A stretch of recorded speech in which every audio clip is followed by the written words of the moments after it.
Narito na ang programang One Nutrition, One Nation.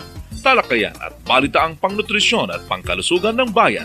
Napapakinggan tuwing Miyerkules, alas 3 hanggang alas 4 ng hapon sa impilang ito. Isang mainit na pagbati sa lahat ng ating tagapakinig. Magkakasama na naman tayo sa isang episode na hitik sa kaalaman at practical na tips para sa malusog na pamumuhay at wastong nutrisyon.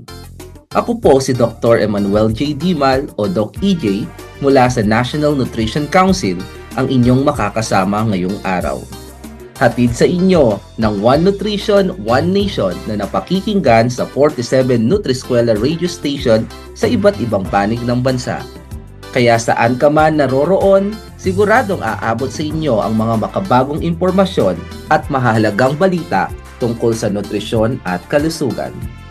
Ngayong Philippine Heart Month, sabay-sabay nating bigyang pansin ang kahalagahan ng malusog na puso at tamang nutrisyon para sa bawat Pilipino.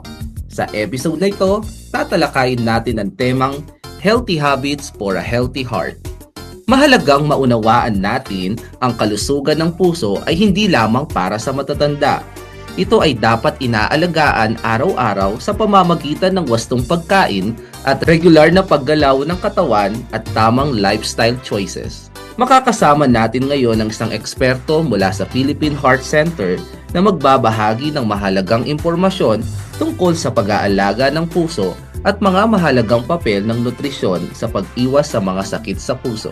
Para naman sa ating nutrition update, may panauhin tayo mula sa Quezon City Health Department na tatalakay sa Calorie Labeling Ordinance. Isang hakbangin na layong tulungan ang publiko na maging mas mulat sa calorie content ng mga pagkaing binibili at kinakain araw-araw. Sa ating Nutrition Habit for Life segment, pag-uusapan natin ang paalala na practice moderation, not deprivation. Hindi kailangang ipagbawal ang lahat ng pagkain. Ang susi sa malusog na puso ay tamang dami, balanse at wastong pagpili. At syempre, hindi mawawala sa inyong paboritong bahagi ng programa ang healthy recipe mula sa Recipe Princess, Queenie Wapericua. Dala niya ay tips na paghahanda ng isang masarap, abot-kaya at madaling lutuin na putahe. Kung may mga katanungan, maaari kayong magbahagi sa ating Tanong Mo, Sagot Ko segment. Mag-comment lamang sa Facebook page ng One Nutrition, One Nation radio program at sa inyong mga Nutriskwela radio station.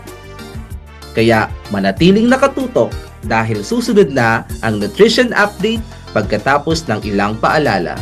Walang mintis ang pagpapabreastfeed sa akin ni nanay. Kahit nasa trabaho siya, pinag-iipon niya pa rin ako ng breast milk niya. Ibang klase talaga siyang magmahal. Upang makuha ang 100% na nutrisyon ng breast milk ni nanay, kailangan ng 100% na dedikasyon ni nanay. Sa unang 6 months ni baby, breastfeeding lamang, wala nang iba. Mula 6 months pataas, bigyan din siya ng ibang angkop na pagkain kasama ang breast milk. Nay, salamat po sa tiyaga. Suportahan ang first 1,000 days, isang paalala mula sa National Nutrition Council, DOH. Nagbabalik ang One Nutrition, One Nation. Handa na bang tuklasin ang mga pinakabagong balita at usapin tungkol sa nutrisyon?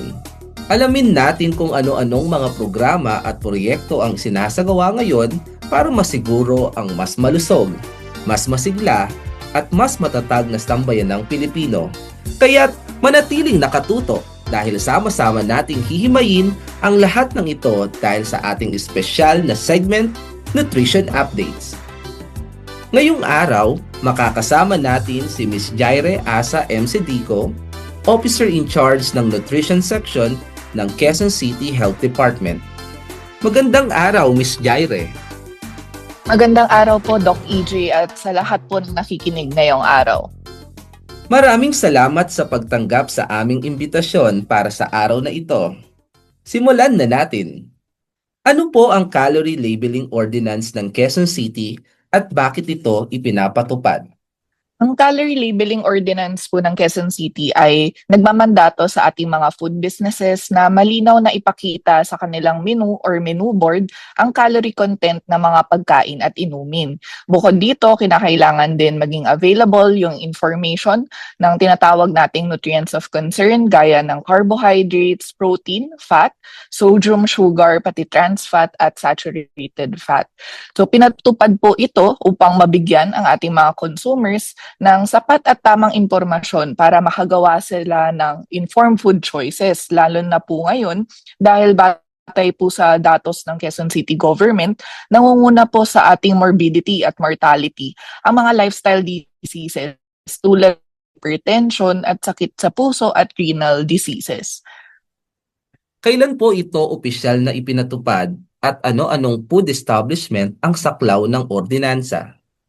Mahaba po, Doc EJ, at masusi ang proseso na pinagdaanan po ng Quezon City Government para maipatupad itong City Ordinance 2023, kung saan ito po ay unang kinonceptualize. Sama ang mga food businesses, consumers, hotels, at associations ng food businesses. At kasama na rin po yung mga eksperto upang marinig at isaalang-alang po ang kanilang mga pananaw kung ipapatupad po itong ordinansa sa Quezon City. So matapos po yung halos isang taon na konsultasyon at pag-aaral, naipasa po yung calorie labeling ordinance noong 2024. At nakapaloob din dito na sa ordinansa ay dapat bumuo ang technical working group ng implementing rules and regulations. So matapos po na maaprubahan ito noong December 2024, naglaan po ang lungsod ng isang taong grace period upang makahanda po at makasunod yung mga food businesses, lalo na po sa mga food businesses na saklaw ng Phase 1 noong 2025. So saklaw po sa ordinansa ang mga food businesses na nagbebenta ng standardized menu. Ibig sabihin, ito po yung mga pagkaing regular na ibinebenta at may pare-parehong paraan ng paghahanda. Ang implementation din po ng ordinansang ito ay staggered. So, meron tayong 3 phases sa pag-implement kung saan ang phase 1 ay nagsimula na noong December 21, 2025. Dahil sa under that phase 1 of implementation, kabilang ang mga food businesses na may 5 o higit pang branches. Hindi lang po sa Quezon City, kung meron din po sila sa labas ng Quezon City, sila po ay kabilang sa phase 1 noong November 21, 2025. At sa mga susunod na phases, sa phase 2, saklaw naman ang mga food businesses na may 2 or more branches, kasama din ang mga hotels. At sa phase 3 naman ay saklaw din po lahat ng food businesses na nag-offer ng standardized menu items. Ano-anong impormasyon ang dapat makita sa menu or menu board para mas maging gabay ang publiko sa pagpili ng pagkain? Sa ilalim po ng ordinansa, dapat malinaw na maipakita ng ating food businesses sa kanilang menu board ang calorie content ng bawat pagkain at inumin. Hindi lang yan, dapat mayroon din po silang ilalagay na mandatory statement sa kanilang menu or menu board na additional nutrition information available upon request. So dito malalaman po ng mga consumers na maaari pala nilang i-request yung nabanggit nating nutrients of concern, lalo na kung may concern po sila sa taas ng asukal o kaya ng sodium ng kanilang nais piliin doon sa food business. So, meron tayong mga food businesses na nakapag-comply. Maaari nilang gawin ito na QR code o may separate material sila upang mapakita yung mga values ng nutrients of concern. So by making this nutrition information available, hindi na po mahihirapan ang ating consumers dahil mas mako-compare na nila yung pagkain bago sila bumili. Ano po ang ginagawa ng Quezon City Health Department upang masiguro ang pagsunod ng mga establishmento at ano ang kaukulang aksyon o parusa kung ito ay lalabag sa ordinansa? So nakapaloob po sa ordinansa yung pagbuo ng isang technical working group na pinangungunahan ng Quezon City Health Department bilang implementing agency. So hindi lang po kami ang nakapaloob dito sa TWG, kundi katuwang din namin yung iba't ibang tanggapan ng lungsod tulad ng Climate Change Department, meron tayong Investment Office, meron din pong office na nangangasiwa sa ating mga small business cooperatives and of order and safety ordinance. At syempre, di po mawawala dyan yung departamento na nangangasiwa sa ating mga barangay, yung pagbahagi din ng mga commerce at pati na rin po sa ating pagbuo ng technical working group ay sama-sama po yung mga department upang ma-implement ito effectively sa ating lungsod. At sa loob po ng isang taon na grace period, nagsagawa ang lungsod ng orientation ukol sa ordinance at implementing rules and regulations tungkol sa calorie labeling ordinance. At nagbigay rin kami ng technical assistance sa paggamit ng Menu Eval Plus tool ng DOST-FNRI bilang isa sa mga gabay sa tamang pag-compute ng calorie at nutrient information ng mga pagkaing binibenta sa mga food businesses. Bukas din po ang aming tanggapan sa mga food businesses na may katanungan ukol sa kanilang compliance sa ordinance. Ngayong nasa phase 1 na tayo ng implementation, patuloy na isinasagawa ang monitoring ng Quezon City Government. At batay po sa aming monitoring, marami na po ang nakapag-comply at may ilang din food businesses pa na wala pang calorie labels. Subalit na abisuhan naman po kami na nasa proseso na po sila ng testing. At ikinatutuwa po namin to, no, dahil marami sa ating food establishments ang nagpapaabot na handa sila mag-comply. Ang hinihiling lamang nila ay karagdagang panahon upang masigurong tama at maayos yung calorie and nutrient information. At kagnay po dun sa pagpapatupad nitong ordinansa, ang Quezon City Enforcement Team ay magsasagawa ng inspection, and upon inspection, kung nakita natin may paglabag sila sa ordinansa, may katumbas na multang 1,000 sa unang offense, 2,000 sa ikalawang paglabag, 3,000 sa third offense, at 5,000 sa ikaapat at mga susunod na pangpaglabag na maaari ding mauwi sa revocation ng business permit. So sa pagitan ng bawat offense, no, binibigyan natin ang establishment ng 15 days upang makapag-comply. Paano po makakatulong ang calorie labeling sa pagkakaroon ng healthy food choices ng mga taga Quezon City? Malaki po tulong ang calorie labeling dahil una, mas nalalaman ng mamimili kung gaano karami ang calories at ang tinatawag nating nutrients of concern sa kanilang pagkain. At dahil available ang nutrition information mismo at the point of purchase, mas napapadali yung paghambing ng mga pagkain dun sa food business. Nagkakaroon ng option ang consumer na pumili ng mas mababang calories, mas mababang fat content, sugar content, or sodium content. Hindi naman natin ipagkakait ang pagkain na gusto nila. Sa halip, nabibigyan sila ng pagkakataong pumili ng mas akmang option gaya ng mas maliit na serving or portion size. So sa ganitong paraan, mas nagiging aware din ang ating mga consumers sa kanilang kinakain. At ang kamalayang ito ay maaaring makatulong sa paggawa ng mas maingat na food choices sa mga susunod pa nilang kakainin sa isang araw. At ang calorie labeling ay isa lamang sa maraming initiatives ng Quezon City Government para sa health and nutrition ng ating mga citizens. Isa sa mahalagang bahagi din ng pagpapatupad nito ay ang patuloy na pagpapalakas ng education campaign dahil alam natin very technical in nature ang calorie labeling, no?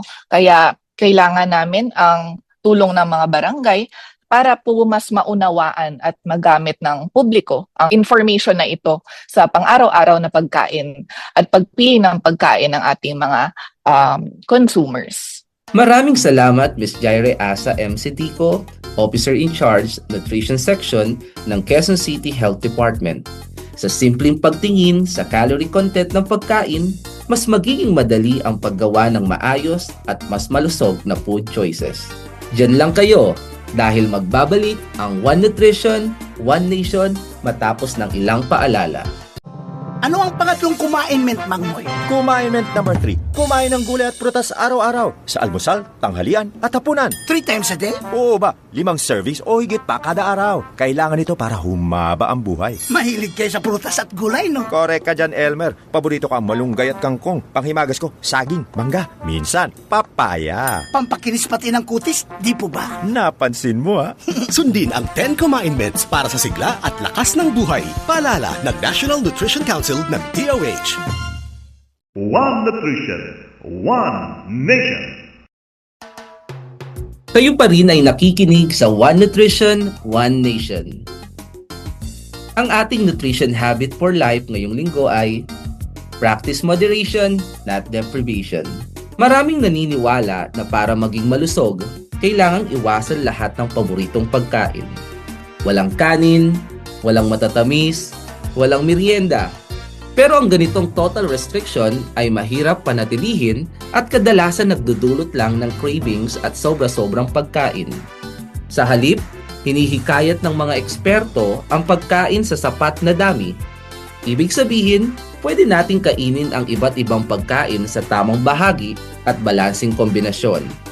Masarap, masustansya, at pwede pa rin nating ma-enjoy ang ating paboritong pagkain paminsan-minsan. Tandaan, walang pagkain na masama kapag kinakain sa sapat na dami at wala ring isang pagkain ang makakabigay ng lahat ng nutrisyon na kailangan ng katawan. Ang pagkain ng sapat na dami ay makakatulong din sa mental at emosyonal na kalusugan dahil hindi ka napipilitan at nagdudusa habang nagiging malusog. Gamitin ang pinggan Pinoy bilang gabay. Pakinggan ang senyales ng katawan at piliin ang mas malusog na paraan ng pagluluto. Limitahan pero huwag tuluyang ipagbawal ang mga pagkaing mataas sa asukal, asin at taba. Kaya tandaan natin, ang tamang pagkain ay hindi nakabatay sa pag-aalis ng pagkain kundi sa pagkain na sapat na dami. Sa ganitong paraan, naaalagaan natin ang katawan. I-enjoy ang pagkain at panatilihin ang kalusugan ng sabay. At yan ang ating nutrition habit for the week. Diyan lamang kayo at magbabalik ang One Nutrition, One Nation. Ang kampiyon ng 10 Kumainments, Mang Moy! Kumainment number 4. Kumain ng isda, karne at ibang pagkain may protina. Ikaw, Elmer, anong alam mong may protina? Mga paborito ko, manok, itlog, tokwa, Ano pa? ang mga butong gulay tulad ng... alam ko na, sitaw, bataw, patane. Sundin ang 10 Kumainments para sa sigla at lakas ng buhay. Paalala ng National Nutrition Council ng DOH. One Nutrition, One Nation. Nagbabalik ang One Nutrition, One Nation. Ngayong Philippine Heart Month, pag-uusapan natin ang isa sa pinakamahalagang aspeto ng ating kalusugan, ang ating puso. Dito sa ating programa, aalamin natin kung paano natin mapapanatili ang malusog na puso sa pamamagitan ng simpleng gawain araw-araw. Tatalakayin natin ang mga healthy habits tulad ng balanseng pagkain, regular na ehersisyo, tamang pahinga at pamamahala sa stress na makakatulong para mapanatiling malusog ang ating puso. Kaya tara, sabay-sabay nating tuklasin kung paano ang pagbuo ng mga malulusog na gawain na makapagpapalakas hindi lamang sa ating puso, kundi pati na rin sa ating pangkahalatang kalusugan at kalidad ng buhay. Kasama natin ngayon mula sa Philippine Heart Center si Ms. Charmaine B. Lumbao, Food Service Supervisor 3 ng Food Service Section Head ng Nutrition and Dietetics Division ng Philippine Heart Center upang bigyan tayo ng mga tips at habits para sa healthy heart. Magandang araw po, Ms. Charmaine. Good afternoon, Doc EJ. Good afternoon sa ating mga tagapakinig. Maraming salamat sa pag-anyaya sa amin na maging inyong resource person about healthy habits for a healthy heart. Sa pagdiriwang ng Heart Month, layunin natin nito na ipaalam sa lahat ang kahalagahan ng pangangalaga sa puso natin. So, naway may matutunan kayo mula sa aming talakayan. Nais naming iparating ang aming mga pagbati para sa isang malusog na puso at katawan sa lahat. Ngayon, para mas mapalalim ang ating kaalaman, dumako na tayo sa ating mga katanungan. Bakit mahalaga ang puso sa ating pangkahalatang kalusugan? Okay, actually po, isa yan sa importante natin kailangang alamin po kung bakit nga ba mahalaga ang puso sa ating pangkahalatang kalusugan. Actually po, ang number one dyan, dahil ito yung sentro ng ating cardiovascular system. Ito yung nagsisilbing makina ng ating katawan. Ang pangunahing tungkulin nito ay magbigay ng dugo para sa buong katawan. Ang dugong ito ang nagdadala ng oxygen at mahalagang sustansya sa ating mga organs upang tayo makakilos sa araw-araw. Aside doon sa mga nabanggit ko, tinutulungan din ng puso natin ang pag-alis ng mga waste product mula sa mga selula na mahalaga para sa kalusugan. Ang puso din po natin ang tumutulong na mag-regulate ng presyon ng dugo na critical para sa pagpapanatili ng maayos na daloy ng dugo. Kaya naman, kapag mahina or may sira ang ating puso, hindi lamang puso ang apektado. Buong katawan ang nagdurusa. Maaaring makaranas ng mabilis na paghingal, pananakit ng mga kalamnan, panghihina, at kawalan ng enerhiya. Kaya't ang pangangalaga dito ay mahalaga para sa kabuuang kalusugan ng bawat tao. Ano ang mga karaniwang sakit sa puso na dapat bantayan? Ayun, isa pa rin po yan sa kailangan nating alamin din. Actually po, ayon sa American Heart Association, ang mga karaniwang sakit sa puso para sa mga matatanda ay ang mga sumusunod. Ang ginawa ko na lang po dito is kinategorize ko na lang po yung for adult and then for children po natin. So for adult po, ang number one talaga is yung pagkakaroon ng coronary artery disease or tinatawag nating CAD. Ito po yung pinakamadalas na sakit sa puso kung saan ang mga daluyan ng dugo na nagdadala ng dugo sa puso ay nagiging makitid or nahaharangan or dahil na rin po yun sa madaming deposit ng cholesterol sa daluyan ng puso po natin. Number 2 na po dyan yung tinatawag nating heart failure. Isang kondisyon ito kung saan ang puso ay nahihirapang magbomba ng sapat na dugo para sa mga pangailangan ng katawan natin. And then yung number 3, tinatawag natin itong arrhythmia. Ito naman yung tumutukoy sa hindi regular na tibok ng puso na maaaring magdulot ng iba't ibang mga problema sa kalusugan. So yung arrhythmia, minsan ang tawag natin dyan tachycardia kapag mabilis yung tibok ng puso natin. And then bradycardia naman kapag sobrang bagal ng puso natin. Well, sa mga bata naman po, ang karaniwang sakit sa puso ay tinatawag nating congenital heart defects. Mga depekto na naroon mula sa kapanganakan na maaaring makaapekto sa istruktura at paggana ng puso ng isang bata. And the number 2, yung tinatawag nating rheumatic heart disease. Ito ay isang kondisyon na maaaring mangyari matapos ang sakit na rheumatic fever na nagdudulot ng pinsala sa mga valvula ng puso ng bata.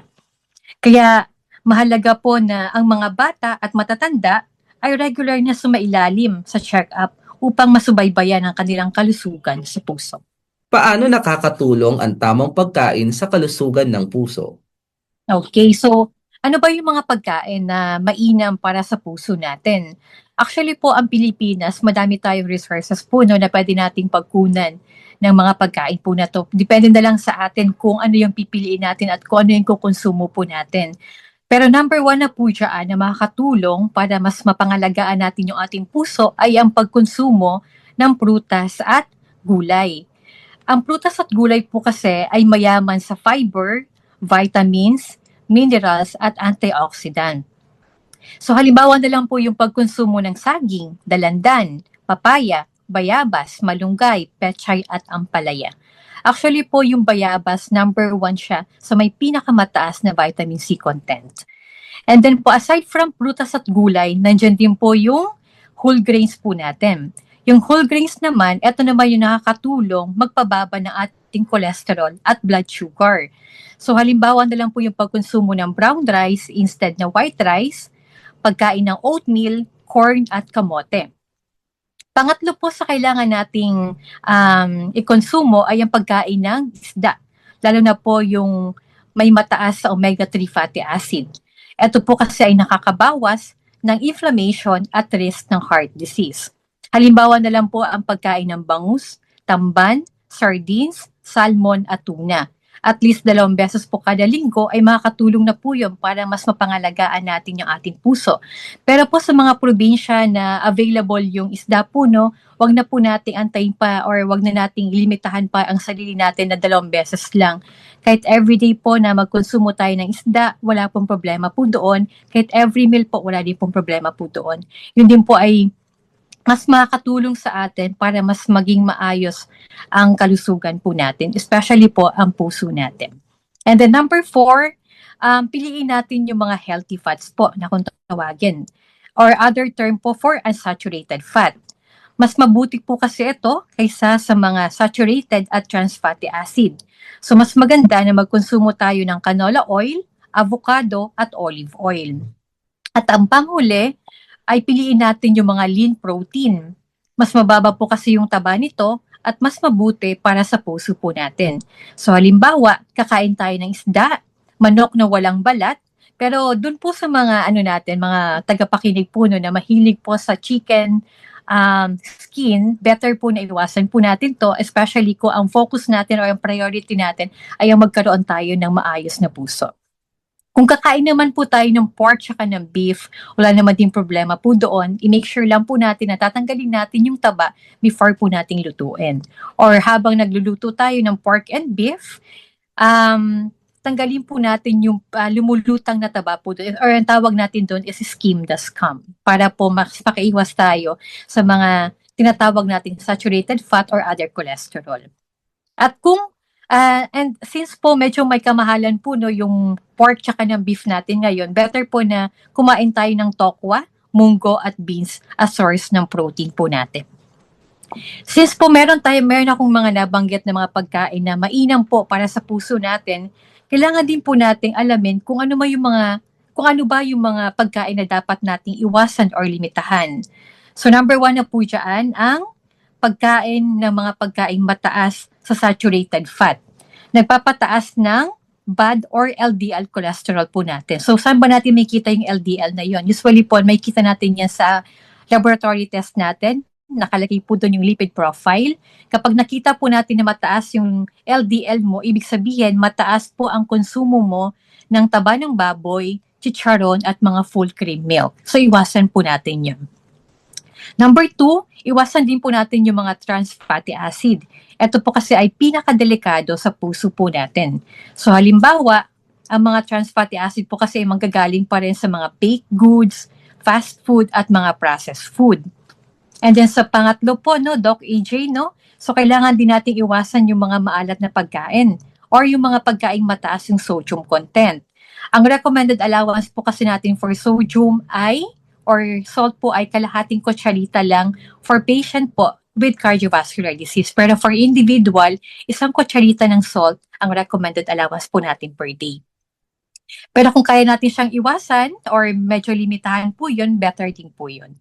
So, saan ba makukuha yung mga pagkaing may mataas na sodium content? Makikita po yun sa pagkain ng instant noodles, mga dilata, tuyo, daing, bagoong at mga junk foods. So make sure po natin na piliin natin yung mga low sodium at iwasan po yung sobrang patis at paggamit ng toyo.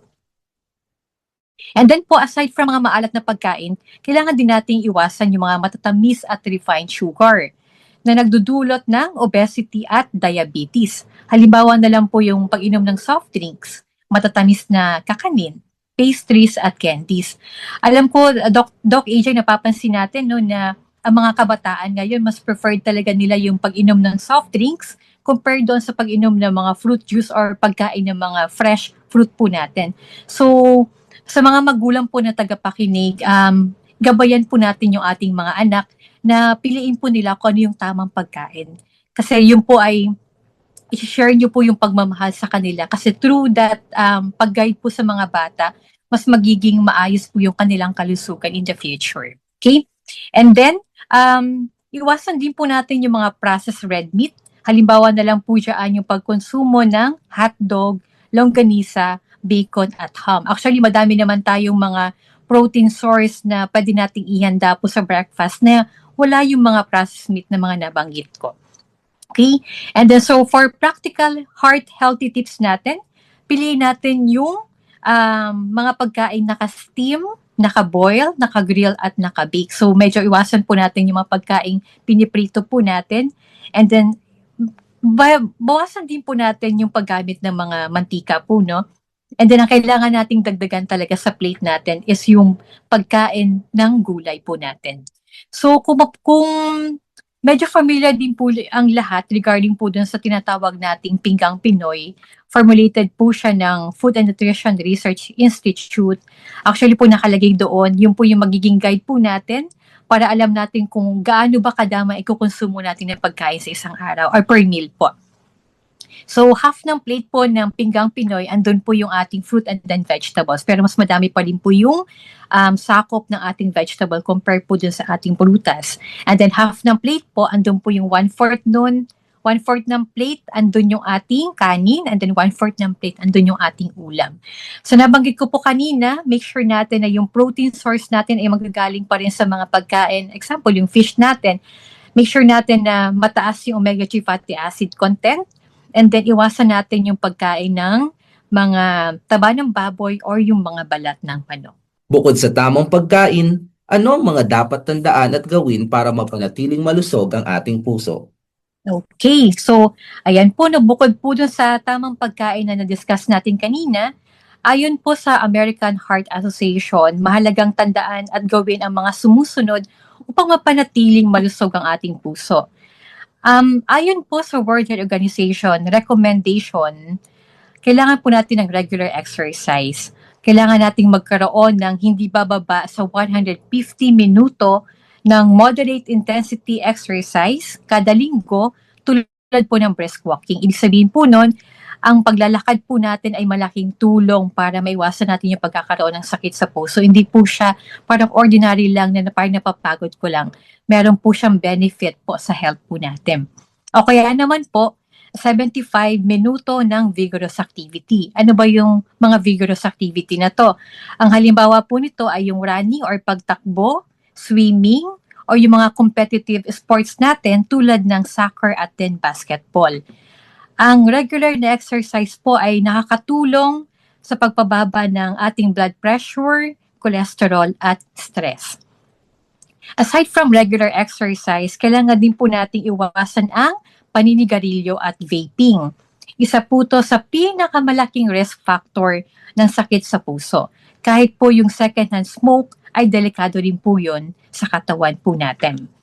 And then po, aside from regular exercise and then pag-iwas sa ng paninigarilyo, kailangan din nating panatilihin ang tamang timbang. Kasi po ang sobrang timbang or obesity ay nagpapataas ng risk ng hypertension, diabetes at heart disease.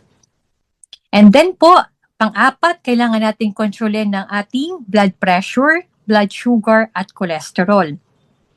Kaya mas maganda po na magpa-regular check-up tayo kasi po ang maagang pagtuklas at kontrol ng mga ito ay susi sa pag-iwas sa sakit sa puso. And then po, panglima natin na kailangan nating i-follow po, no, is kailangan din nating limitahan ang alak dahil ang labis na alak ay nakakasama din po sa puso po natin. And then, yung pang-anim na napapansin natin sa lahat, kahit bata, matanda, or yung mga nasa middle age po, no, yung iwasan natin yung stress. Alam ko wala namang tao na hindi nai-stress, pero kung ang focus natin ay ang pangalagaan natin ang ating puso, kaya nating ma-manage po ito. Kasi po ang chronic stress ay may masamang epekto sa puso po natin. So, subukan po natin ang relaxation technique tulad po ng deep breathing, meditation, sapat na pahinga, at pagkakaroon ng oras para po sa sarili. And then, ang pinakahuli po na kailangan nating gawin po, no, para mapanatili natin or maging maayos yung ating kalusugan, ay kailangan nating magkaroon ng sapat na tulog. Layunin po natin na makakuha ng 7 hanggang 9 na oras ng tulog bawat gabi. Kasi po, according din po sa mga studies po, no, na ang kulang sa tulog ay konektado sa mas mataas na risk ng heart disease. Ano ang pinakamensahe ninyo sa ating mga nakikinig ngayong Philippine Heart Month? Ngayong buwan ng Pebrero na tinaguri ang Philippine Heart Month, ating alalahanin na ang pagmamahal, sa ating mga puso ay pagmamahal sa ating buhay. Sapagkat ang pangangalaga dito ay hindi lamang para sa atin, kundi para rin sa ating mga mahal sa buhay. Ang ating katawan ay labis na maapektuhan dahil sa ating puso, sapagkat malaki po ang saklaw po nito. Kaya naman habang tayo'y bata pa, at ngayon na may alam na tayo sa importansya ng ating puso, ating simulan sa maliliit na hakbang upang maalagaan ito. Sa pagkain, pag-ehersisyo, at malusog na pamumuhay, marapat na ating matandaan na ang ating malusog na puso ay siyang susi sa mas mahaba, mas masaya at makabuluhang buhay. Maraming salamat, Ms. Charmaine Lumbao mula sa Philippine Heart Center sa pagbabahagi ng kaalaman tungkol sa wastong nutrisyon para sa ating puso. Diyan lamang kayo dahil magbabalik ang One Nutrition, One Nation. Walang mintis ang pagpapabreastfeed sa akin ni nanay. Kahit nasa trabaho siya, pinag-iipon niya pa rin ako ng breast milk niya. Ibang klase talaga siyang magmahal. Upang makuha ang 100% na nutrisyon ng breast milk ni nanay, kailangan ng 100% na dedikasyon ni nanay. Sa unang 6 months ni baby, breastfeeding lamang, wala nang iba. Mula 6 months pataas, bigyan din siya ng ibang angkop na pagkain kasama ang breast milk. Nay, salamat po sa tiyaga. Suportahan ang first 1,000 days, isang paalala mula sa National Nutrition Council, DOH. One Nutrition, One Nation. One Nutrition, One Nation. Muli ninyong mapapakinggan ang One Nutrition, One Nation. Dito, hindi lamang nutrisyon ang bida, kundi pati ang putaing swak na sa bulsa at siguradong masarap. Kaya kung naghahanap kayo ng healthy, simple at abot kayang lutuin para sa pamilya, kami na ang bahala sa inyo. Ngayon, alamin natin kung ano ang espesyal na putahe na ihahandog ng ating recipe princess, Queenie. Ano ba ang iluluto mo para sa aming araw? Ihanda na ang panulat at papel dahil tiyak na panalo sa sarap ang recipe na dala ko para sa inyo. For today's episode, magluluto tayo ng miswa patola soup. Pero teka muna, bago tayo magsimula sa pagluluto, mahalagang paalala muna tungkol sa food safety. Tandaan, hindi lang dapat masustansya, kundi ligtas din ang pagkaing ihahanda para sa ating pamilya. Una, ugaliing maghugas ng kamay ng maigi gamit ang sabon at malinis na tubig nang hindi bababa sa 20 seconds. Gawin ito bago, habang at matapos maghanda ng pagkain. Pangalawa, tiyakin na malinis ang lahat ng gamit sa kusina na ating gagamitin. At panghuli, hugasan ng mabuti ang mga sangkap tulad ng gulay, prutas at karne bago lutuin. Ngayon, nahanda na ang lahat at siguradong ligtas ang ating mga sangkap. Simulan na natin ang pagluluto. Ang mga sangkap na kakailanganin ay 8 ounce ng miswa o manipis na noodles, 4 na malalaking patolang hiniwa, 1/2 kilo ng giniling na baboy, 2 cups ng hiniwang dahon ng sibuyas, 16 cloves ng bawang na dinikdik, 4 medium size na hiniwang dilaw na sibuyas, 8 cups ng tubig, 12 tablespoons ng mantika at asin at paminta na ayon sa inyong panlasa. Ito naman ang paraan ng pagluluto. Step 1. Painitin ang mantika sa isang kaserola. Step 2. Igisa ang bawang at sibuyas. Step 3. Kapag lumambot na ang sibuyas, idagdag ang giniling na baboy. Step 4. Pakuluan ang tubig. Ibaba ang apoy sa pagitan ng mababa at katamtaman. Takpan at lutuin ng 12 minutes. Step 5. Idagdag ang patola. Ipagpatuloy ang pagluluto ng 5 to 8 minutes. Step 6. Idagdag ang miswa at dahon ng sibuyas. Haluin at lutuin ng 3 more minutes. Step 7. Budburan ng asin at dinurog na paminta ayon sa inyong panlasa. Step 8. Ilipat sa serving bowl at ihain.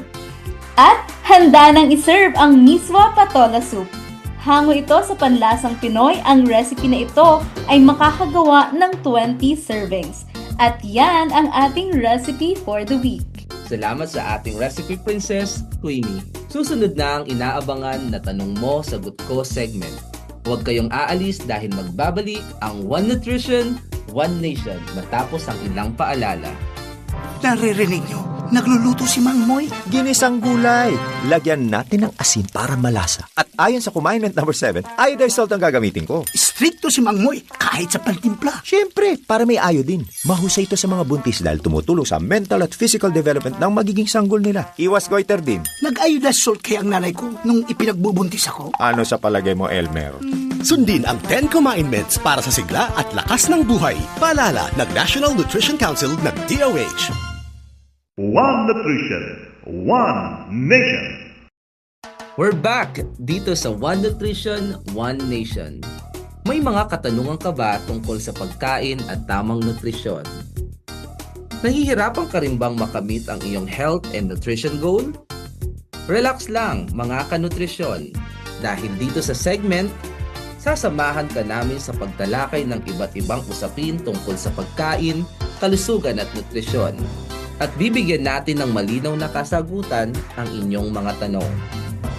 Ang aking katanungan ngayong hapon ay mula kay Bea, 27 years old working adult ng Bulacan. Ang tanong niya ay, kamusta po? Ano po ang healthy alternatives sa sweetened drinks sa work? Maraming salamat sa tanong mo, Miss Bea. Maraming healthy alternatives sa sweetened drinks, lalo na sa work. Una, tubig ang pinakamainam. Pwedeng lagyan ng slice of lemon, cucumber, or mint para mas refreshing. Pangalawa, unsweetened iced tea or herbal tea. Ang magandang option dahil low calorie at may antioxidant. Pwede rin ang mga diluted fruit juices. Halimbawa, 1 parte ng juice sa 3 parteng tubig para tamang tamis lamang at hindi sobra sa sugar. Kung gusto ng creamy drink, pwede ang low-fat milk or plant-based milk na walang dagdag na asukal. Kung hindi maiiwasan ng kape, piliin ng black coffee or with minimal milk at sugar.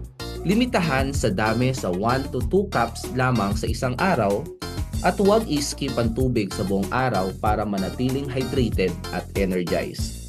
Ang mahalaga po, iwasan ng soft drinks at energy drinks na mataas sa sugar at caffeine. At panatilihin ang tamang hydration sa buong araw para healthy ang katawan at alerto sa trabaho. Sana nasagot namin ang iyong katanungan, Miss Bea. Para sa iba pang katanungan, mag-comment lamang sa One Nutrition, One Nation Radio Program FB page or sa Facebook page ng inyong mga Nutriskwela Station at sisikapin namin na masagot ang inyong mga katanungan. Dahil ang tanong ninyo, sagot namin dito sa One Nutrition, One Nation. Ipinakikilala ang kampyon ng 10 Commandments, si Mang Moy. Kumainment number 1. Kumain ng iba't ibang pagkain. Iba't ibang pagkain? Yes, mga pagkain nagbibigay ng iba't ibang sustansyang kailangan natin. Halimbawa, Sa protina, may itlog, isda at butong gulay. Sa carbohydrates, kanin, mais o tinapay. Vitamin at mineral, gulay at prutas. kung halo-halo. Ibang Kumainment na yan, Elmer. Sundin ang 10 Kumainments para sa sigla at lakas ng buhay. Paalala ng National Nutrition Council ng DOH. One Nutrition, One Nation. At dito nagtatapos ang isa na namang makabuluhan at masustansyang episode ng One Nutrition, One Nation. Nawa may mga bago kayong natutunan na maaari niyong magamit sa pangangalaga ng inyong kalusugan at ng inyong pamilya. Gusto naming pasalamatan ang ating mga naging panauhin ngayong araw, Mr. May Lumbao mula sa Philippine Heart Center na nagbahagi ng mahalagang impormasyon tungkol sa wastong nutrisyon para sa puso. At kay Ms. Jaire Asa Sideco mula naman sa Quezon City Health Department sa pagtalakay ng Calorie Labeling Ordinance. Pasasalamat din sa ating recipe princess na si Queenie Wapericua at sa production staff na si Ms. Chelsea Season. Para sa mga nais manatiling update sa mga proyekto, aktibidad at impormasyong pangnutrisyon, huwag kalimutang i-like at i-follow ang One Nutrition, One Nation Radio Program Facebook page, pati na rin ang official page ng National Nutrition Council. I-like nyo rin ang First 1,000 Days PH page. Ako po si Doc EJ Dimal na nagpapaalala, stay strong and healthy, sundin ang 10 Commandments. Maraming salamat sa inyong pakikinig. at magkikita-kita tayong muli sa susunod na episode ng One Nutrition, One Nation. Inyong napakinggan ang programang One Nutrition, One Nation. Talakayan at balitaang pangnutrisyon at pangkalusugan ng bayan. Makinig muli sa Miyerkules, alas 3 hanggang alas 4 ng hapon. Programang One Nutrition, One Nation.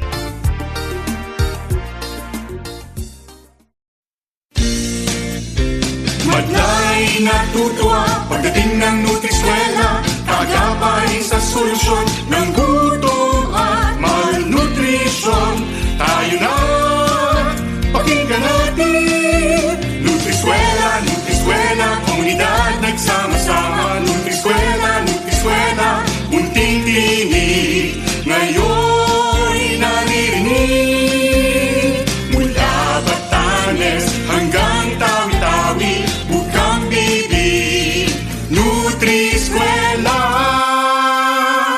Balita o drama, musika at kultura, ito'y usap-usapan, serbisyong hatid sa ating bayan, pag-ulan ng kabuhayan. Nutriskwela, Nutriskwela, komunidad nagsama-sama. Nutriskwela, Nutriskwela, munting tinig, ngayon'y naririnig.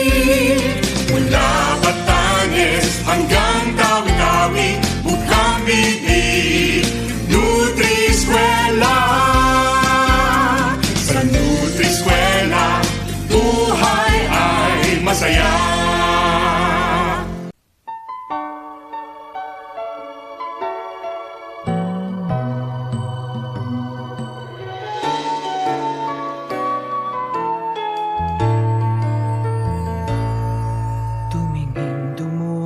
Sa mundo, anuman ang nais makakamit mo, kakaiba ang iyong lakas, tiyaga at talino. Kayang-kaya mo, bilib ako sa'yo.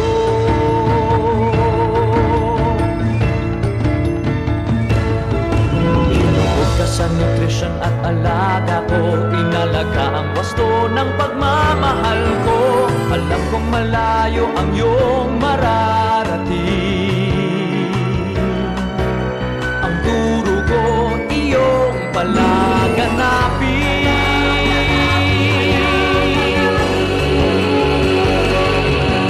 Kumain ng tama at alalahanin. Ang wastong nutrisyon ay dapat alamin.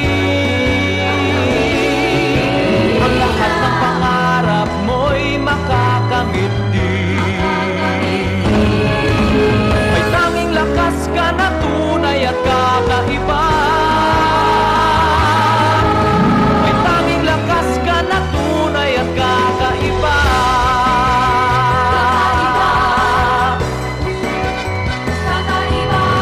Nutrisyon ng unang hakbang at daan sa magandang kinabukasan. Gamitin mo ang kakaiba mong yaman na nasa iyo, ipagpatuloy mo.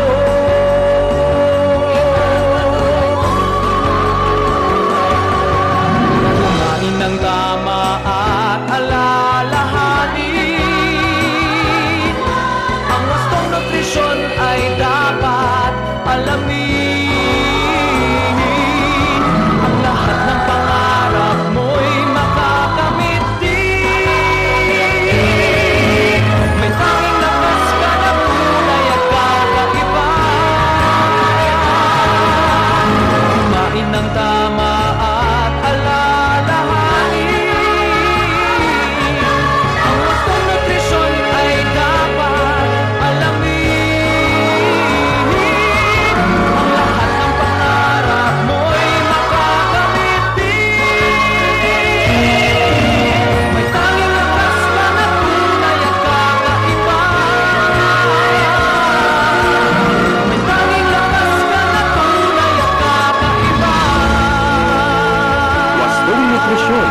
Alamin, gawin at palaganapin.